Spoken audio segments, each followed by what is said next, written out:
শুনছেন 94A Harish Mukherjee road.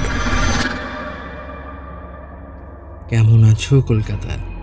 আমি সুরজিৎ, আর আপনারা শুনছেন 94A হরিশ মুখার্জি রোড।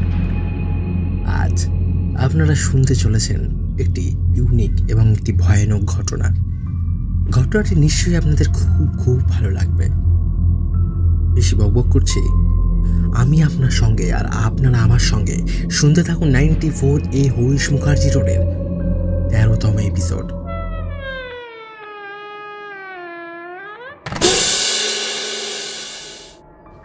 ঘটনা পাঠিয়েছেন অভিষেক পাঠাক। শুরু করছি। আজ একটি সত্যিকারের ভৌতিক অভিজ্ঞতার ঘটনা নিয়ে লিখছে, যে ঘটনাটি আমার সাথে শেয়ার করেছেন আমার এক মেশো। শুরু করছি। এই ঘটনাটি প্রায় 19 বছর আগের ঘটনা। আমার মেশো দিল্লি সেকেন্দ্রাবাদে একটি বেসরকারি অফিসে চাকরি করতেন। আমার মাসি আর ভাইকে নিয়ে তিনি কোম্পানির দেওয়া একটি বাড়িতে থাকতেন। কোম্পানি বাড়ির ব্যবস্থাটি করে দিয়েছিল এবং কোম্পানি থেকে বাড়ির দূরত্ব বেশি ছিল না। রোজ হেঁটে তিনি যাতায়াত করতেন। হ্যাঁ, তবে হাঁটা পথ অনেক ছিল আর জায়গাটি বেশ শুনশান ছিল। জায়গার নাম এবং কোম্পানির নামটি দিলাম না। একদিন মেশোর কাজ শেষ করতে দেরি হয়ে যায়। প্রায় তখন বাজে রাত 10:30। কোনোদিন এমন দেরি হয়নি মেশোর। আর রাস্তাঘাট বেশ শুনশান। মেশো একটু চিন্তায় পড়েন, কিন্তু তিনি ছিলেন খুব সাহসী এবং শরীর স্বাস্থ্যবান। তিনি ঠিক করেন রাত অনেক হয়েছে, তাই মেন রোড থেকে না গিয়ে অন্য আরেকটি রাস্তা আছে, সেখান থেকে যাবেন, কারণ ওই রাস্তাটি ছিল শর্টকাট। কিন্তু সেই সময় তার একটা সহকর্মী এসে তাকে জানান যে এই এত রাতে ওই রাস্তা দিয়ে যাওয়া উচিত নয়, কারণ ওই রাস্তাটি দিনের বেলায় কম লোক যাতায়াত করে, আর রাতে তো একদমই নয়। তাছাড়া ওই রাস্তায় একটি পুরনো লাশ কাটা ঘর আছে। অনেক অদ্ভুত কাহিনী শোনা যায় সেই রাস্তা নিয়ে। আর ফাঁকা রাস্তা, চুরি চিন্তায় তো হতেই পারে। তাই মেন রোড দিয়ে যাওয়ার কথা বললেন সেই লোকটি, কিন্তু এই কথায় মেশো অতটা গুরুত্ব দেয়নি। লাশ কাটার ঘরের রাস্তাটা দিয়ে গেলে খুব তাড়াতাড়ি পৌঁছে যাবেন, তাই তিনি হাঁটা শুরু করলেন সেই দিকেই। দিল্লি তখনকার দিনেও বেশ উন্নত ছিল। সব গলিতে আলোর ব্যবস্থা ছিল। আর মেশো ওই স্থান থেকে কিভাবে যাবে সেটা মেশো জানত। তিনি সোজা রাস্তা দিয়ে হাঁটা শুরু করলেন গুটি গুটি পায়ে। পথের দুপাশে জঙ্গলে ভর্তি। মেশো অবাক হলেন যে রাস্তায় একটা কুকুরও নেই। অত্যন্ত 2-1জন মানুষ থাকার আশা করেছিলেন মেশো, কিন্তু তাও নেই। একদম নিঃশব্দ, নিঝুম রাস্তা। শুধু 2-3টে ঝিঝি পোকা কিলবিল করে আওয়াজ করছে। কিছুটা যাওয়ার পর সেই লাশ কাটা ঘর দেখতে পেলেন মেশো। ভিতরে একটা টিম করে আলো জ্বলছে। কিন্তু মেশো অবাক হলেন, এটা তো অনেক দিন পুরনো, ভাঙাচোরা, অনেকদিন নাকি এখানে কাজও হয়নি। যাই হোক, তিনি চলতে লাগলেন। একটু এগিয়ে দেখলেন এক মধ্যবয়স্ক ভদ্রমহিলা রাস্তায় প্রায় হামাগুড়ি দিচ্ছেন। জোরে জোরে কাঁদছেন আর বলছেন, আমার বাচ্চাকে কেউ দেখেছ? কোথায় গেল? মেশো এই দৃশ্য দেখে খুব অবাক হলেন।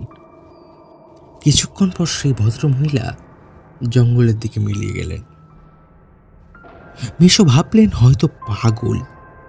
কিছুটা হাঁটার পর হঠাৎ জঙ্গল থেকে লাফ দিয়ে এসে সেই ভদ্র মহিলা মেশোকে জিজ্ঞেস করলেন, তুমি কি আমার বাচ্চাকে দেখেছ? তার চোখগুলো ভাটার মতো জ্বলছিল। এই দেখে মেশো ষষ্ঠ ইন্দ্রিয় জানান দিল যে এটা নিশ্চয়ই স্বাভাবিক কিছু নয়। তিনি গায়ত্রী মন্ত্র জপ করতে লাগলেন। আমরা আর আমাদের সব আত্মীয় ব্রাহ্মণ। অনেকক্ষণ পর দেখলেন সেই মহিলাটি আর নেই, আবার হয়তো জঙ্গলে মিলিয়ে গেছে। এবার তিনি ঠাকুর নাম জপ করতে করতে হাঁটা শুরু করলেন, আর দেখলেন এক ভদ্রলোক সাইকেল চড়ে যাচ্ছেন তার পাশ দিয়ে। এটা জঙ্গল নয়, অন্য রাস্তা। মেশো একটু তাড়াতাড়ি এগিয়ে গিয়ে সেই ভদ্রলোকটিকে হাঁক দিলেন, দাদা, অনুগ্রহ করে একটু শুনবেন। লোকটি তৎক্ষণাৎ দাঁড়িয়ে গেলেন আর বললেন, হ্যাঁ বলুন। মেশো এগিয়ে গিয়ে বললেন যে দেখুন দাদা, অনেক রাত হয়ে গেছে আর এই রাস্তাটি তো নির্ঝুম। কোনো অসুবিধা না থাকলে আমি কি আপনার সাইকেলের পিছনে চাপতে পারি? ভদ্রলোক কোনো আপত্তি না জানিয়ে মেশোকে সাইকেলের পিছনের সিটে চাপতে বললেন। বেশ কিছুটা রাস্তা যাওয়ার পর মেশো যা দেখল তাতে তার আত্মারাম খাঁচা হয়ে গিয়েছিল। যেই ভদ্রলোকটি সাইকেল চালাচ্ছে তার পা নেই, কিন্তু সাইকেল চলছে নিজের থেকেই। এটা দেখার পর মেশো জোরে চিৎকার করে সাইকেল থেকে নেমে পড়লেন আর দৌড়াতে লাগলেন। পিছন থেকে সেই ভদ্রলোক জোরে জোরে হাসতে থাকলেন, শূন্যের উপর দাঁড়িয়ে। বেশ কিছুটা দৌড়ানোর পর পিছনে আর কাউকে দেখতে পাননি মেশো। তিনি আবার হাঁটতে লাগলেন আর হাঁপাতে লাগলেন। কিছুটা আশার আলো দেখতে পেলেন মেশো, কারণ কিছুটা এগিয়ে গেলেই একটা বস্তি এলাকা পড়ে। আরও কিছুটা এগিয়ে গিয়ে দেখলেন এক বয়স্ক ভদ্রলোক একটা লাঠি হাতে হাঁটছেন। মেশো ভাবলেন সামনের বস্তি এলাকায় হয়তো সেখানকার লোক হবেন। হঠাৎ এক ভদ্রলোক পিছন থেকে বলে উঠলেন, আরে বাবু দাঁড়ান, অন্ধকারে হাঁটতে বড্ড কষ্ট হয়, আর আমার বাড়ি তো সামনে, চলুন বাকিটা রাস্তা গল্প করতে করতেই যাই। মেশো খুব আতঙ্কে ছিলেন, কিন্তু সামনেই মানুষের বাড়ি, যদিও কোনো লোক দেখা যাচ্ছে না, আর তার মধ্যেই বাবার বয়সী লোক, তাই আর না করতে পারলেন না মেশো। গল্প চলতে লাগলো। এই রাতে সেই বৃদ্ধ লোকটি কাজ থেকে ফিরতে দেরি করেছেন। তিনি এক ওষুধ দোকানে কাজ করেন, সেটি তিনি বললেন। মেশো নিজের প্রসঙ্গে সব বললেন। রাস্তায় একটা কুকুরও নেই, আর চারদিকে খুব ঠান্ডা, যদিও সময়টা কিন্তু গরমকাল। মেশোর গা যেন ছমছম করতে লাগলো। মেশো হনুমান চালিসা নিজের মনে পড়তে লাগলেন। রাস্তার অবস্থা ভীষণ ভালো নয়। হঠাৎ করে একটি পড়ে থাকা ইঁটে পা জড়িয়ে যায় মেশোর। সঙ্গে সঙ্গে ভদ্রলোক তাকে হাত ধরে টান দিলেন, না হলে তিনি মুখ থুবড়ে পড়ে যেতেন রাস্তায়। হঠাৎ অন্ধকার থেকে আলোয় আলোয় একটু রাস্তাটা দেখা যাচ্ছে। সেই বৃদ্ধ লোকটি আমার সাথেই হাঁটছিল। হঠাৎ অন্ধকার থেকে একটু আলোর রাস্তায় এসে তিনি দেখলেন সেই বৃদ্ধ লোকটির চোখে কোনো মনি নেই, এবং বৃদ্ধ লোকটি শূন্যে দাঁড়িয়ে আছেন, তার কোনো পা নেই। বৃদ্ধ লোকটি হাসতে হাসতে বলতে লাগলেন, কি বাবু, বাড়ি যাবেন না? দেরি হয়ে যাচ্ছে তো। এই দেখে মেশো ভয়ে আবার ঈশ্বরের নাম জপতে লাগলো, এবং আর এসব দৃশ্য সহ্য করতে না পেরে ঘুমাতে লাগলেন। আর কিছু লোককে সামনে আসতে দেখে অজ্ঞান হয়ে পড়ে গেলেন। তারপরের দিন চোখ খুলে দেখলেন তিনি স্থানীয় হাসপাতালের সামনে দাঁড়িয়ে, তার সামনে মাসিও দাঁড়িয়ে, আর বেশ কিছু স্থানীয় লোক, তারাই তাকে তুলে এনেছেন। মাঝরাতে হঠাৎ মেশোকে রাস্তায় কুড়িয়ে পান তারা অনেক রাত অবধি তাস খেলেন আর মদ্যপান করেন। সেই সময় তারা একটি গোয়ানের আওয়াজ পান।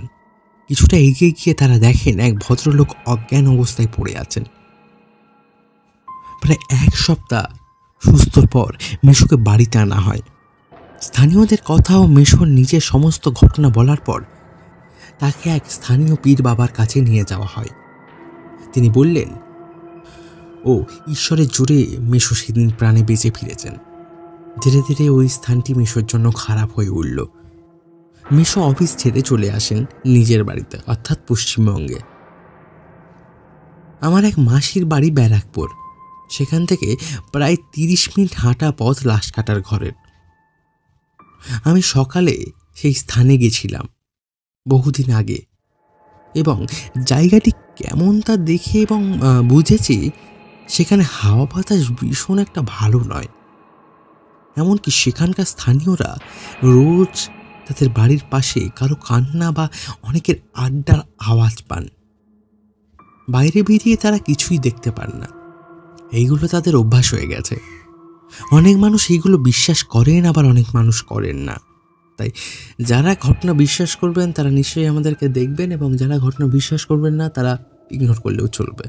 আজকের মতো টাটা, গুড নাইট।